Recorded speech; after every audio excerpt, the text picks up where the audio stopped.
Langit Darfur kembali berwarna merah. Setelah 18 bulan pengepungan kota El Fasher, jantung terakhir Darfur, akhirnya runtuh ke tangan pasukan RSF. Bukan ledakan yang pertama terdengar, tapi jeritan.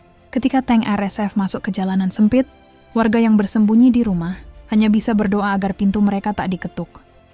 Pengepungan panjang mengeringkan kota. Makanan habis, air tak lagi mengalir, dan rumah sakit berubah menjadi ruang duka tanpa listrik. Saat RSF menguasai pusat kota, dunia menatap diam. Laporan datang dari para saksi tentang pembunuhan rumah ke rumah, tentang tubuh yang dibakar di halaman mereka sendiri.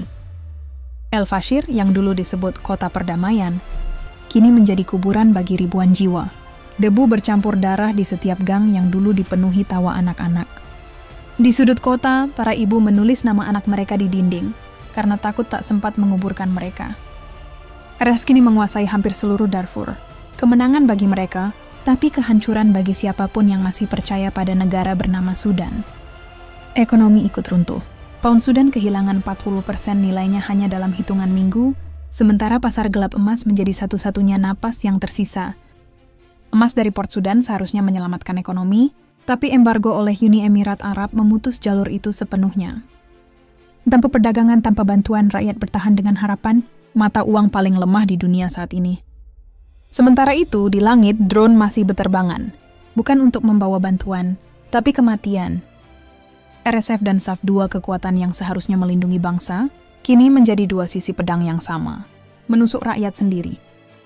PBB telah memberlakukan embargo senjata. Namun setiap malam senjata baru muncul entah dari mana. Dunia menutup mata. Kota-kota di Darfur kini beroperasi tanpa hukum. RSF menetapkan aturan mereka sendiri, dan setiap penolakan dibalas dengan api. Di pasar yang terbakar, seorang anak menggenggam tas sekolah yang hangus. Ia berkata meyakudi ingin sekolah bukan mati. Di tengah reruntuhan rumah sakit, dokter yang tersisa bekerja tanpa alat, tanpa obat, hanya dengan doa dan air hujan.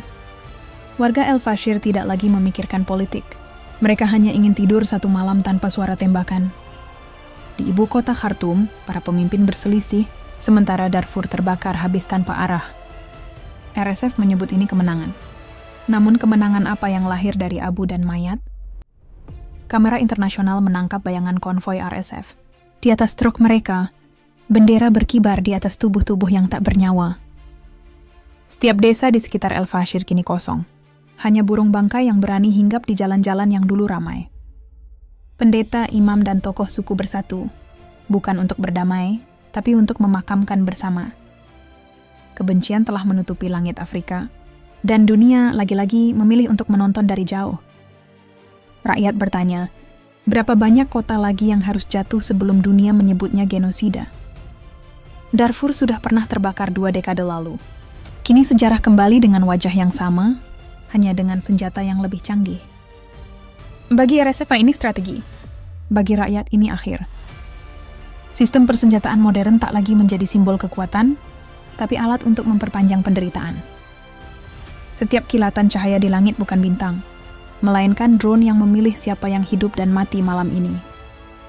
El Fasher kini senyap, tapi di balik senyap itu, dunia mendengar tangisan yang tak pernah terekam kamera. Inilah Darfur hari ini, tempat di mana perang menjadi rutinitas, dan kemanusiaan perlahan kehilangan maknanya. Jangan diam. Suarakan kisah ini sebelum kota berikutnya lenyap dari peta,